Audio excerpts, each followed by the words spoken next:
हरे कृष्ण. तर सगळ्या भक्तांचं टाकेश क्षेत्रामध्ये हार्दिक स्वागत आहे. सर्वप्रथम तुम्ही ह्या पिकनिकला आलात तर तुमचा आभार व्यक्त करतो. का बरं आभार? कारण रविवारचा दिवस आहे. आठवडाभर जॉब बिझनेस सगळं काम करून सुट्टीचा दिवस आहे. आराम करायचे दिवस असतो आणि त्या आराम करायचे दिवस दोन कामं असतात, एक तर आराम आणि दुसरे घरातले कामं. हे सगळं सॅक्रिफाईस करून तुम्ही टाकेश क्षेत्रामध्ये आलात आणि ते बी कथा ऐकण्यासाठी. तर त्याच्याबद्दल मी तुमच्या सगळ्यांचा ऋणी आहे आणि कृतज्ञता व्यक्त करतो. दुसरी गोष्ट अशी आहे की आपण ज्या कामाच्या ठिकाणी जातो खूप असे रजोगुण तमोगुण एवढं पाहायला भेटतं आहे की तिथं भगवत स्मरण करणं खूप कठीण जात आहे आणि फ्रेश वाटत नाही. उलटं ऑफिसमध्ये गेल्यानंतर तिथल्या ऑफिसमधले कलिग पाहिलं, त्यांचे चेहरे पाहून असं वाटतं की अरे आपण कोणतं पाप केलं की रोज यांचे चेहरे पाहावं लागतं.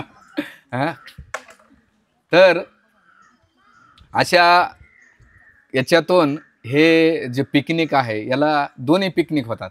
एक मनोरंजन पण होतं आणि आत्मरंजन पण होतं. मनोरंजन बघा किती सुंदर ठिकाण आहे की एकदम निर्धन ठिकाण आहे. कावळ्यांचाच आवाज आहे, बाकी दुसरं काही नाही. तर शांतता आहे, ना गाड्यांचा ना मोबाईलची रेंज आहे जास्त. म्हणजे भौतिक जगाचा बऱ्यापैकी तुमचा संपर्क सुटलेला आणि एकदम फ्रेश काय म्हणतात ना अशा वातावरणामध्ये. तर जेव्हा मी इथं बसलो तर माझ्या मनात एकच आलं की नेमिषारद ऋषीने 88,000 ऋषींना कशी कथा केली असेल बुवा. तर त्यावेळेस माईक आणि साऊंडशिप काहीच होत नाही. आता एवढं स्पीकर तरी आपल्याला आवाज येत नाही.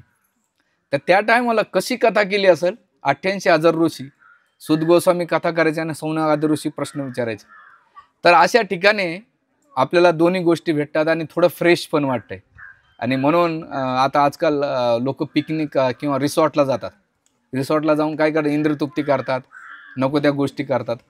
पण भक्तांनी काय केलं पाहिजे, अशा धामाला जाऊन आपण भेट दिली पाहिजे. तिथे आपली कृष्ण चेतना स्मरण केली पाहिजे. आणि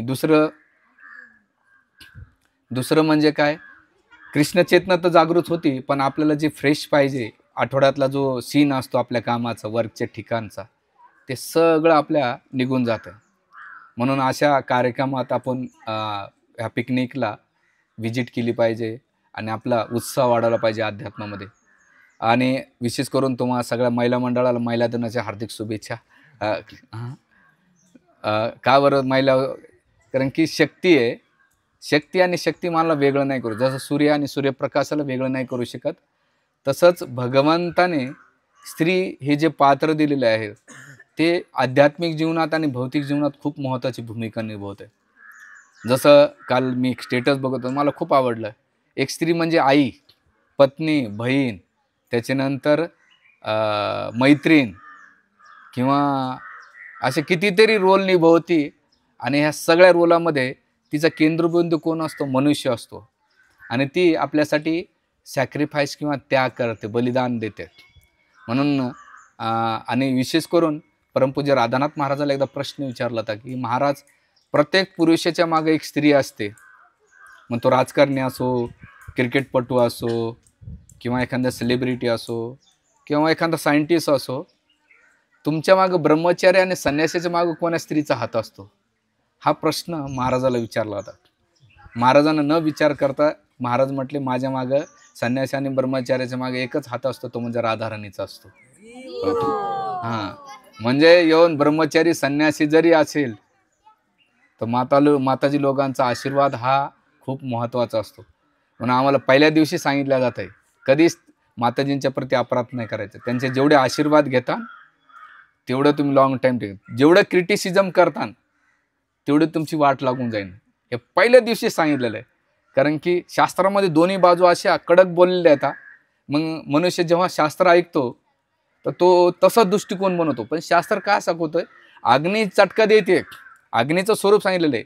पण याचा अर्थ ते अग्नीला अग्नीचं स्वरूपच तसं आहे, पण त्याच्याशी कीप डिस्टन्स असलं पाहिजे, सुरक्षित अंतर राहिलं पाहिजे. आणि त्याच्याकडून आपलं पोषण पण होतं आणि थंडीच्या दिवसात आपलं रक्षण पण होतं. तर त्याच प्रकारे स्त्री जे तत्व आहे, भगवंताच्या नावा पहिले भगवंताच्या नावा पहिले स्त्री तत्व येत आहे. जसं राधा कृष्ण, सीता राम, लक्ष्मी नारायण, हरे कृष्ण श्री राम. श्री म्हणजे कोण? लक्ष्मीलाच येते. म्हणजे भगवंताच्या पहिले भगवंताचं नाव नाही आहे. भगवंताच्या पहिले कोणाचं नाव आहे?